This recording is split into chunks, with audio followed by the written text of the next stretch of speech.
Ada yang bilang Jogja itu bukan sekedar tempat berkunjung, tempat liburan, atau tempat singgah sementara, tapi Jogja adalah tempat pulang. Orang-orang bilang begitu karena Jogja terasa kayak rumah. Ya walaupun di balik malam yang hening, ada jejak-jejak yang gak kelihatan yang membekas di jalanan. Jejak-jejak yang ninggalin rasa takut dan penasaran, kayak ada bayangan yang selalu ngintai, nunggu di setiap sudut kota yang dulu akrab, yang bahkan sekarang udah kerasa agak asing. Rumah memang, tapi rumah yang terkadang nyimpan rahasia gelap yang gak mudah terungkap. Kenapa kok rahasia gelap? Sebenarnya bukan rahasia lagi sih ya, karena hampir satu Indonesia aja tahu tentang masalah ini. Ya, tapi kita makan. Benar, dari 2014 kok ya maraknya. Nah, kali ini kita bakal bahas sama dua narasumber yang bakal dijelasin tentang pengalaman mereka.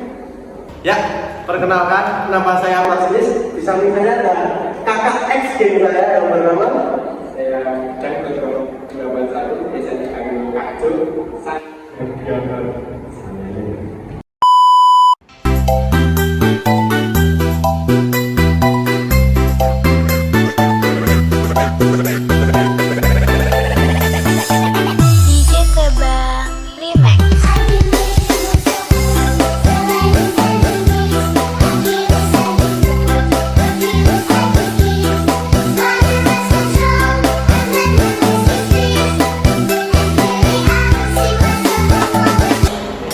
Kok kayak asik banget nih mas, kegiatannya itu kegiatan apa ya? ya serius ya.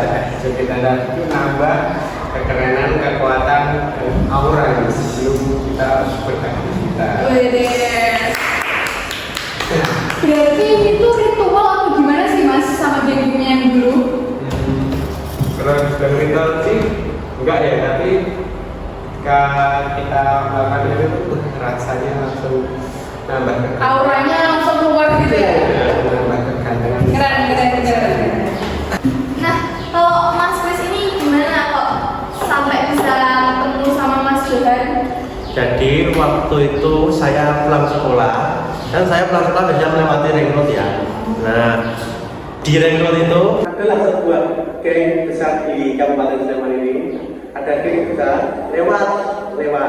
Nah, saya waktu itu berjiwa agak ini dan sok-sokan. Kejagoan. Saya nantang geng itu, nantang saya ajak geng itu. Dan marah geng itu. Akhirnya saya dikejar. Saya kira saya itu bisa lepas dari kejaran itu. Ternyata saya motor saya kalah, motor saya sudah sakitin. Akhirnya kan dikejar, sampailah menangkap saya itu tetap saya ditendang motor saya jatuh. Muncullah gengnya Mas Johan ini dari sebuah perempatan itu lewat yang bernama Astar itu loh. Akhirnya lewat menolong saya. Di situ terjadilah tawuran. Nah, pas ada tawuran itu bisa berpisahnya itu karena ada polisi lewat. Saya itu kalau Mas Johan, saya itu bonceng Mas Johan. Setelah itu motor saya dibawa salah satu gengnya Mas Johan. Ya, kita kegiatan. Jadi setelah masuk ini jadi gabung geng gitu ceritanya. Setelah ditolong terus gabung geng atau latar belakangnya mau balas budi atau cuman tertarik keren nih geng-gengnya gitu. jadi latar belakangnya itu sebetulnya cuma mau balas budi aja karena Mas Johan itu udah berbaik hati mau menolong saya. Tapi setelah lama-kelamaan saya merasa wah, jadi diri saya kayaknya mau bangkit gitu loh. Kayak mau bangkit, akhirnya saya ikut gengnya Mas Johan ini. Kayak rasa gagah, rasa diterima gitu. Kayak rasa gagah, keren gitu. Jadinya saya mau ikut gengnya Mas Johan. Tapi nih Mas Jo, nyelamatinnya itu pure mau nyelamatin Mas Chris atau emang itu musuhnya Mas Jo gitu? Jadi tawuran biasa. Saya tuh sempat lihat dia dari motor, waduh, bukan juga loh, keren banget tuh. Saya tuh tertarik kalau saya ajak gabung geng. Tapi alhamdulillah sekarang gengnya itu udah kami putuskan untuk ikut grup musik dan kami mainkan sebuah kita. Udah ada lagu yang dipublish atau baru proses mas? Insya Allah nanti akan ada lagu yang sangat Kalau saya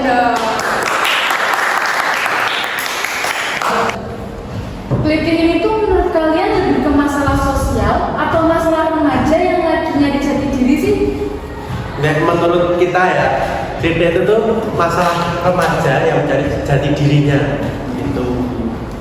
Berarti itu dari individu ya, dari keinginan hati gitu untuk diterima di lingkungan atau Ya, betul. Keinginan dari hati kita agar kita itu bisa diterima di lingkungan kita. Ya. jadi kayak wah kalau aku ikut geng nih jadi jiwa aku gagah terus jadi kayak mengetuai gitu ya. Ya, tapi kan ketuanya Mas Jalan ini. Oh dulu ketua geng. Iya, dulu ketua. Kalau geng remaja itu kan seringnya jadi penggerak kritik ya. Itu emang bener kalau geng-geng itu ada pengaruhnya.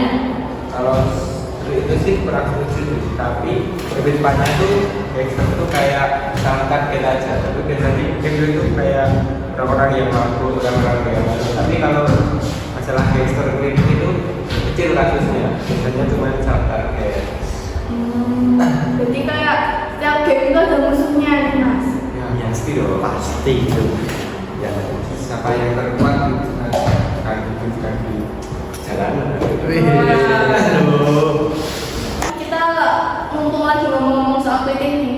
Kalau pandangan orang ke kritik itu kan kayak serangan-serangan, jadi kayak kena buruk gitu loh. Tapi kalau dari gangster, dari Mas Chris sama Mas Jo itu pandangannya ke kritik itu gimana? Oke, jadi menurut kami itu kritik juga sangat buruk ya. Walaupun jujur gangster itu ya sangat mengkhawatirkan ke masyarakat, tapi kalau itu kan targetnya aset, sedangkan gangster itu kan hanya ke musuh-musuhnya kan. Jadi menurut kami kritik itu sangat membahayakan dan buruk. Berarti kalau menurut kalian tuh dampaknya kritik ke pelaku itu kayak gimana? Ke pelakunya, jadi kayak orang yang melakukan kritik itu sebenarnya kena dampaknya nggak sih? Kena. Mentalnya juga kan melakukan kalau misalnya korbannya juga kan agak kadang Iya, karena kepikiran terus sampai Mungkin juga kena luka fisik juga bisa ya?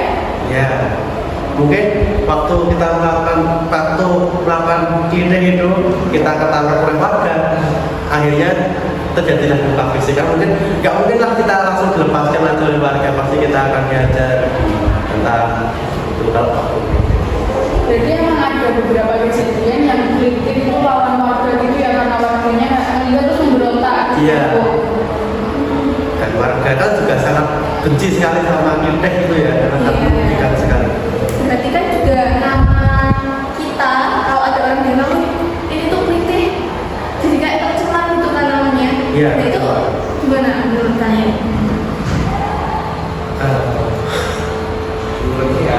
Menurut saya tuh gimana ya, jadi pandangan orang terhadap kita tuh kayak beda gitu lah ya. Kayak setiap kali kita lewat kayak disinisin atau bahkan nama keluarga kita pun dibawa-bawa. Iya. Ya. dari sekolah kita, dari kerja juga bisa karena punya jejak kriminal kenal. Nah sebagai ex-gangster nih dari Mas Chris sama Mas Jo, apa nih pesan-pesan buat adik-adik, buat teman-teman yang di luar sana masih melakukan tindakan itu? Pesan-pesannya dari Kak Jo sendiri, kalian jangan coba-coba kritik karena itu sangat merugikan kalian dan masa depan kalian.